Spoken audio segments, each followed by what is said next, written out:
Hello and welcome to Telile Today. Today we are going to speak to James Dorey, who is working for the Inverness Richmond Society for Persons with Disabilities, and we're going to find out what their goals are for the future. And also we're going to bring you a video on Madame, which was shot, edited, and produced by students that worked for Sensen last summer. So now we're going to go in the studio and speak to James Dorey. Joining me in the studio is James Dorey. James works for the Inverness Richmond Society for Persons with Disabilities. Good morning, James. Good morning, Rhonda. Now, can you tell me a bit about the society and its conception, where it all began, and maybe some of the agency or the funding agencies that brought it all together? Sure. Basically, the conception of the organization, or I guess I should say the actual beginning of everything, was actually an event that took place back in 1996 at the first ministers' meeting, which was basically the provincial and territorial premiers and the Prime Minister who sat back, and they decided at that meeting that they would make disability concerns a national issue. And so basically there was a commitment that was made at that point. In December of 1997, they struck a task force. And from that task force, a vision was created, and that vision was articulated in a document that's called In Unison, a Canadian Approach to Persons with Disabilities. And so basically where we are today is a direct result of that. So the society itself is a direct initiative of Human Resources Development Canada, HRDC, stationed out of Port Hawkesbury. Mm-hmm. These projects are going on throughout all the provinces and territories in Canada, excluding Quebec. So at this point, we are an incorporated society, which is comprised of board members and staff, and we do have a limited membership at this point. As far as requirements on the board itself, what we have is we have 1/3 service providers, which are basically the CNIBs, the Canadian Paraplegic Associations, HRDC, the Department of Education, Department of Social Service, basically any service provider that has anything to do with persons with disabilities, we have representation on the board. We also have 1/3 of a requirement that must be met, and that 1/3 is what we classify consumers. Now, consumers, if I refer to this throughout the interview, is actually referring to persons with disabilities. So here we are right now. We basically have an office that's stationed in Port Hawkesbury. We're located at 400 Reeve Street, the former location of the Nova Scotia Community College. Mm-hmm. And we're room 106 for now. And we do have a staff in place, as I mentioned, and we have an office set up there. And so at this point, that's pretty much where we sit. Okay. So can you tell me a bit about the goals and objectives of the society at this point? Sure. Basically, one of the major objectives and goals at this point is we are in the process of conducting a needs assessment. And the needs assessment will basically be taken and will be a component of a business plan, which the two combined will be a component of a strategic plan. The business plan is basically a 1-year focus. Mm-hmm. The strategic plan is more long-term. It's between 3 and 5 years. So basically what comes out of this needs assessment, which is our major project that we're working on right now, that will actually allow us to shape this organization and will help direct where it is going in the future, pretty much. The needs assessment has 2 components. Basically, the first component being personal surveys. Now, those surveys will be administered throughout the 2 counties, Inverness and Richmond, by the staff of the society. And how we've gone about that is we've contacted all the clergy in the local area of the 2 counties, and also the councillors. So they basically are up to date on what we're doing, and what we're getting them to do is we're getting them to provide us with a list of individuals that may benefit from the services of this society. And that way there it included everybody, because what we didn't want to do is we didn't want to zero in on particular communities and omit anybody or neglect anybody. So this way here it was a way of making sure that there was adequate representation from all the counties, or from both counties. So basically, the other component of the needs assessment are focus groups. And the focus groups, there will be 3 focus groups that will take place throughout the next 3 months. They will be homogeneous focus groups that will be centered around visual impairments, and that focus group will be co-facilitated by a staff member of the Society, NCNIB, and likewise for the Canadian Paraplegic Association, it will be co-facilitated by ourselves and by a representative of CPA, and also for the Nova Scotia Society for the Deaf and Hard of Hearing, we will have a representative that will come down with interpreters, and we will co-facilitate the focus group and really get into the needs and concerns of these individuals, because they are in very different classes. We have a tendency sometimes of classing people together, all persons with disabilities, but they are very unique, and their needs and concerns are very unique as well. So we have to address those in a very individualized fashion. So. At this point, maybe I'll ask you to be a bit more specific. When you refer to disability, some people, does it have to be a physical disability, like a visual impairment, or can it be a mental disability, or can you get a little more specific? Sure. Basically, for the intents of our organization, and of course, it having a federal focus, basically how it works with us is anyone who has or experiences something that would prevent them from fully participating in all aspects of society, whether it be education, employment, anything of that nature, anything that would cause an impediment to them in terms of their participation within society, can be considered a disability. And the problem that poses is that there are certain groups or certain individuals who would fall into a category of a disability that may not see themselves as having a disability, and that's okay. If they want to identify themselves as having a disability, then that's wonderful. And if they feel that they don't have a disability, well, then that's, totally left to them, and that's fine. That's their perspective, and that's okay. But we have to be very broad focused, and we include such things as mental, physical, hearing impaired, visually impaired, such conditions or medical conditions as diabetes, addictions. So basically anything at all that would prevent someone from fully participating in all aspects of society basically can be classified as a person with a disability.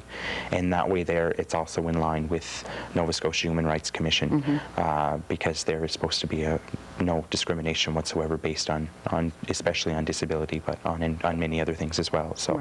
Right. So maybe, James, I guess here would be, what benefits would a person with a disability receive from participating in this? Basically, for the first time ever, the government is taking a very different approach. Traditionally, we've had top-down approaches, basically having the governments at the very top of the pyramid, and the consumers, the persons with disabilities, at the bottom. And basically, up until now, or up until recently, the government has actually made the decisions for the persons with disabilities. So this is what they thought was needed. So they would implement what they thought was actually needed. In this fashion here, it's a very empowering approach, because instead of being top-down, it's bottom-up. And basically, the direction comes from the consumers, the persons with disabilities. So basically, the channel, the appropriate channel, of course, is the persons of disabilities expressing their concerns to us, and we're encouraging that by means of this survey in these focus groups, so that we can access the information that they want us to have. And then, as I mentioned, this information will then go into a needs assessment, to a business plan, and then to a strategic plan. And the strategic strategic plan will actually be presented to the federal government. And that strategic plan is due on March the 31st of this year. So we have a very limited time frame. That's why I encourage anybody that's out there that has a disability, or if they know someone who has a disability, or someone that can benefit from this society and its work, that they contact the office, because it's very important that they make their concerns known. Okay, and how do they contact you? Basically, they can contact our office through various ways. They can definitely phone us at 625-0001. They can also fax us at 625-2361, or we also have email, which is irspd@ns.simpatico.ca, or as well they can visit us in person at the office, but they should call prior to, just to make sure that we are actually in there. Right. So I guess at this point in time, James, you just said you have to do a needs assessment and a strategic plan. I've heard, I've never personally taken part in one of these, but they are lengthy, tedious, maybe not tedious, but lengthy, time-consuming things to be done. So you're really limited on a time factor here. yes. So if somebody has what they feel is a disability, do they have to go through their clergy, or they can direct you themselves directly? Basically, the ideal scenario would be that they come to us directly. Okay. However, when you're dealing with certain disabilities, such as emotional disabilities or intellectual disabilities, or perhaps addiction, if the individual would feel more comfortable going through a clergy member that perhaps has provided counseling to that individual or whatnot, most of them have been contacted, and if not, I'm sure if the clergy is approached by an individual, that they know enough that they will call us and they will access a survey, and perhaps the clergy member themselves could actually administer the survey if the individual wishes. And it can be strictly confidential. Basically, what we need is the information. We don't need names, and we don't need anything of a personal nature. It's wonderful if they want to provide that to us. However, it is totally optional, and all the information is confidential. Okay. So I guess the goals and objectives, we kind of went over that. March of this year, like I say, I thought you had 3 years here. I was thinking long term. What is the long term goals, I guess, for the society? Basically, at this point, and as I mentioned, the shape of the society will be correlated to the results of the needs assessment and the business plan and the strategic plan. However, what I see a very long-term organization and facility. I see us in an advisory capacity, whereby we would be the type of umbrella company, I guess you would say, or parent company or organization, and underneath us we would have sub-companies such as the Canadian National Institute for the Blind and CPA and all those various service providers. So basically what will be wonderful about this, which is one of the goals of this project, is that we eliminate gaps in service delivery, especially for persons with disabilities, that things are made more effective and easier access is provided to the persons with disabilities in terms of services and whatnot. So basically, I see in 3 years down the road an individual calling us, and basically we would direct that individual in the proper area with the proper organization whose mandate would cover them, whether it be someone who was trying to access income support, or someone who was looking for retraining for education, or someone that was looking to actually secure an employment position. Because what I see is us working as a strategic partnership in the future with the many service providers, with the government agencies such as HRDC, Social Service, who provide income benefits to the persons with disabilities. And basically, they will take direction from us as to who they should see, and hopefully that will work out in a more collaborative effort, I guess, and be less of a hassle for the individual. Really, is what it will come down to. They will have to make quite a bit fewer calls, and I think it will be a more effective way for them to take direction from us, rather than trying to pick an individual organization to seek support from. So. Right. Maybe, James, you could just give us a very brief overview of if I called your office, what would be the process, you know, just generally?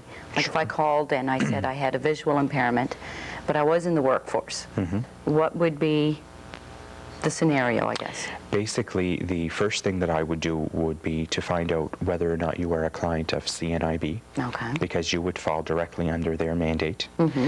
So depending on what the information or the assistance that you were seeking, the first place I would send you would be CNIB, I guess. Okay. Or whatever organization yes, would exactly, relate to my disability. Exactly. Okay. If you weren't employed, then I would probably refer you not only to CNIB, but I would probably also refer you to HRDC. And what we would do is we would work together to see if we could perhaps secure funding for some retraining for you and to make you job ready. And from that point on, we would hopefully try and also create a partnership with an employer locally who would be willing to hire you, and we would implement that, and hopefully there'd be a fairly smooth transition. And there is a fair amount of commitment on the part of the employers. They are very willing to hire persons with disabilities. We have an organization in Halifax currently, which is also an initiative of HRDC, and it's called WorkBridge, and basically what they do is they provide employment services and employment counseling to persons with disabilities, and they basically deal with people who are unemployed. So they take them in, they assess their skills, and they take a look at their resume, and basically they try and place them in gainful employment. And of course, by gainful, I'm referring to something that's long-term, not short-term, something that's going to be effective for the individual, and you know, that's going to match their skills and their personality and whatnot. So, and I would be willing to bet that that is going to take place in Port Hawkesbury for the two counties within the next few years, that we will actually have employment counseling and employment developers in our office who work collaboratively with HRDC and the persons with disabilities to help achieve that goal for them. I don't mean to put you on the spot, James, but do you have any statistics on the amount of persons with disabilities in the counties you cover? You cover Richmond, Inverness, right? Yes, we do. And basically, unfortunately, federal statistics, the last survey that was completed was in 1991. So we are going by 1991 statistics, and they are the most recent. And it was the Health Activity Limitation Survey, which was a component of Census Canada, census in 91. And basically, which is 10 years old. Which I don't believe is very accurate. Sure. Especially with the evolution that we've had in information technology and whatnot. Basically, the provincial average is 24.6%. Wow. Now, considering that currently that we have approximately 945,000 people in Nova Scotia, that is some 235,000 people in Nova Scotia alone that have disabilities. In the two counties themselves, we're looking at approximately 11,500 people in Richmond County total population, and approximately 22,500 in Inverness counties, for a total of about 34,000. So that tells us that on average that we're dealing with approximately greater than 8,000 people in the two counties alone, Inverness and Richmond, 8,000 persons with disabilities. Wow. So it is, as you can see, it is a major concern, and it needs to be addressed, there's no doubt. Yeah, it's quite a large market. Wow, yeah. I guess at this point in the day, I would ask you, where do you see the society 5 years from now? Or 2 years, if you know. I would say basically, as I mentioned, that we would be in an advisory capacity, that we would be a parent organization that would oversee various other organizations, and not only service providers, but also community-focused groups. For example, we have one locally here in Richmond County on Almadam, actually, the Richmond County Disabled Association, which is headed by Ray Bonin. And so various organizations as such, and also hopefully it will promote growth of other organizations as well within the two counties. And so if we can somehow coordinate those organizations, I think that effectively we will be able to deliver service in a much more effective way. And of course, it's going to be a direct benefit to persons with disabilities. I see us having an employment counselor and an employment developer. I see many, many partnerships among the various service providers, such as Department of Education, Department of Social Service, HRDC, for example, and all those various service providers. And I see all of us working together towards a common goal, and that being full participation within society. And of course, some of the major issues that we're looking at, and we know them before we even get into the results of the survey, but transportation is a big issue in and around these two areas. Education as well. Basically, the infrastructure is not present to allow those things to take place. And what I see over time that this organization, along with the many service providers, will provide this infrastructure and will get it into place to enable these programs to take place, such as education and all that stuff. So I think there's no doubt in my mind that good things are going to come out of this, for sure. Right. So. Well, I hope all your goals are met, James. Well, I hope so too. Before I leave you for today, is there anything I haven't mentioned or asked you that you would like to bring to our viewers? I guess the main concern is the time frame, which I think you highlighted very well. I can't believe you only have a few months, really. Yeah, basically we have the remainder of January and February and part of March, because the latter part of March we will be compiling the information. That's right, into the report. So we are hoping to accept information up to and including around the 17th or 18th of February. So it is imperative that if there's someone out there who wants to take part into this report, that they contact the office immediately, or their counselors or their clergy, to find out how they go about addressing their concerns, because of the given time frame. And maybe you can give us your numbers and email address. Sure, we will do that. Once again, people can come into the office, which is located at 400 Reeve Street in Port Hawkesbury, which is the former location of the community college in the front entrance. It's room 106. Feel free to call us at 625-0001, or you can fax us at 625-2361, or once again, you can email us at irspd@ns.simpatico.ca. Well, thank you so much, James. Thank you very much, All the Rhonda. best. Thank you. Thanks. Thank you, James. I hope all your goals and that you set for yourself are met. If you need to reach James, or you would like to reach James, you can reach him at 625-0001. Now we're going to show you that video on Almadam, produced and edited by the students that work for Sensen in the summer 2000.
I'd like to thank James Story and Sensen for providing us with that footage.